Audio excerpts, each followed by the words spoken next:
What's up, guys? It's day 74 of the 100 Days of LeetCode. We got a medium problem number 204. It's count primes, and let's do it. So we're given an integer n, and we want to return the number of prime numbers that are strictly less than n.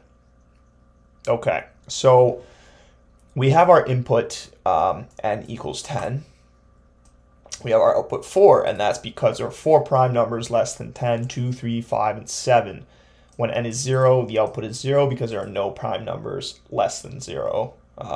That's pretty obvious. When n is equal to 1, there is also 0. Okay, so when you first look at this, you might think to just use a isPrime function and then somehow loop through all the numbers from 1 to n and check whether or not it's prime.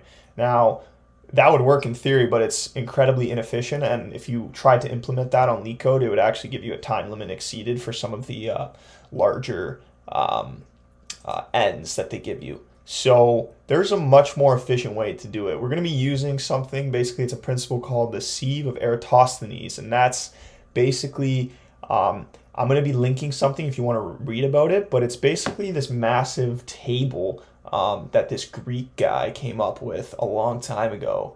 Those Greeks, they always make good stuff. And what it essentially does is that whenever you come across a prime number in this table, you update all the multiples of that number to be composite numbers. And we're going to do that with basically a Boolean list in Python.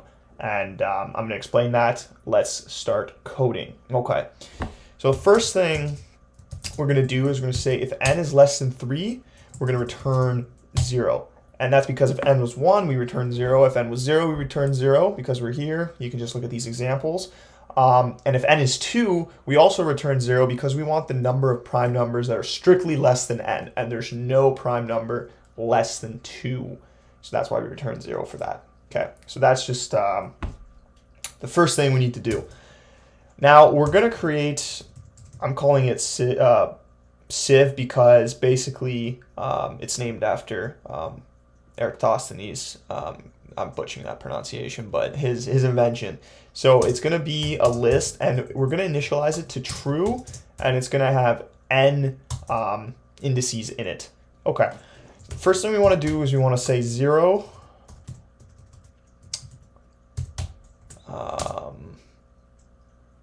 is equal to sieve1 is equal to false. The reason why we're doing this is because at the end of everything, we're just going to return the sum of sieve. And when you put sum around a Boolean array, basically it'll just count up the amount of indices that are true, and it'll return that number. So we need to set 0 and 1 to false because, of course, those aren't prime numbers. We're not going to be counting those in our output.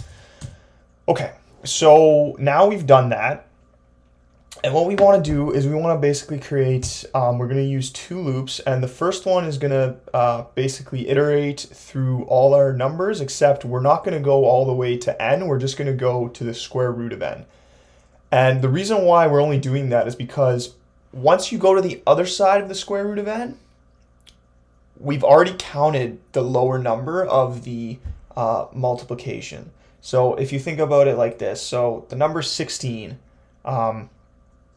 let's say we're working on the left side. We can do 1 times 16, 2 times 8, 4 times 4, 4 being obviously the square root of 16. But then the next multiplication that we would do would be 8 times 2. Now we've already done that before. We've done 2 times 8, right? So that's why we can stop at the square root. So what we're going to say is we're going to say for I in range 2, we're going to start at 2, right? Because we don't want to count 0 and 1. And we're going to say n, actually we're going to convert it to an integer. We're going to say n raised to the 0.5, that's the square root. And we're going to add 1 just so, we're safe because this could round down, right? Okay, perfect. So we have that loop. Now what we're going to do is we're going to check whether or not this value is true. And if it is true, well, like I explained earlier, we have to update all the values up until n that are true. So the way we do that is we create a loop. We say for j in range I times I all the way up to n, and we're incrementing by I each time. We're going to set that to false.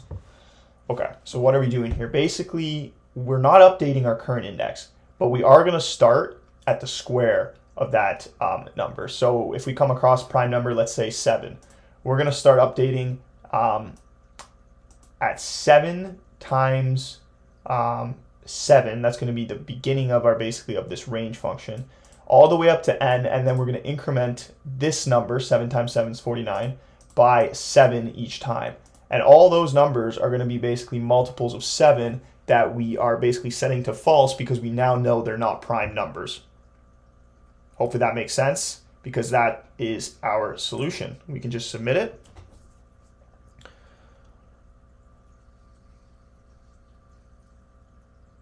There you go. So that's how you solve that one. It's a pretty mathematical, pretty theoretical, but you know, that civ's really cool. I'm glad I learned about it to solve this problem. And yeah, so that was day 74. If you guys like that, we got day 75 coming up tomorrow. Please like, subscribe.